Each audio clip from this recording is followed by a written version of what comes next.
COVID-19 menular, betul? Kita semua udah tahu itu. Parahnya karena masa inkubasinya bisa sampai 14 hari, orang bisa positif corona tanpa demam dan batuk. Gak kelihatan. Kalaupun dia nanti batuk dan demam, bisa jadi itu bukan corona, bisa jadi flu biasa. Jadi bingung kan? Nah, saat ini cara yang paling akurat yang kita punya adalah dengan testing. Pemerintah ini sedang mempersiapkan testing massal di hari-hari ke depan. Pesan utama video ini adalah jangan panik ketika nanti setelah testing massal, angka positif corona kita naik tajam. Kenapa? Ibaratnya selama ini lampu yang nyala itu cuma lampu kecil aja, sehingga kasus yang kelihatan ya sedikit. Tapi begitu lampu-lampu lain dinyalain, baru semuanya kelihatan.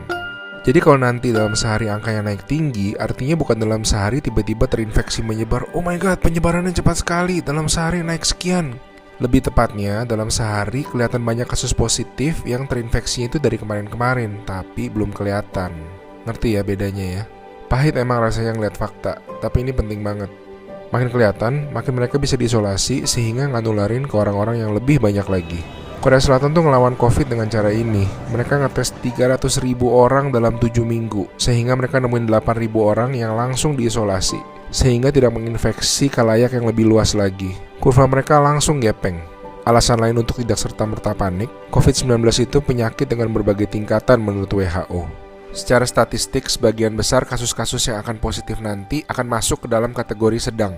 Dan secara statistik, kebanyakan bisa sembuh. Tetap berbahaya, tetap harus sangat waspada, tapi lengkapnya baca-baca jurnal resmi WHO ya.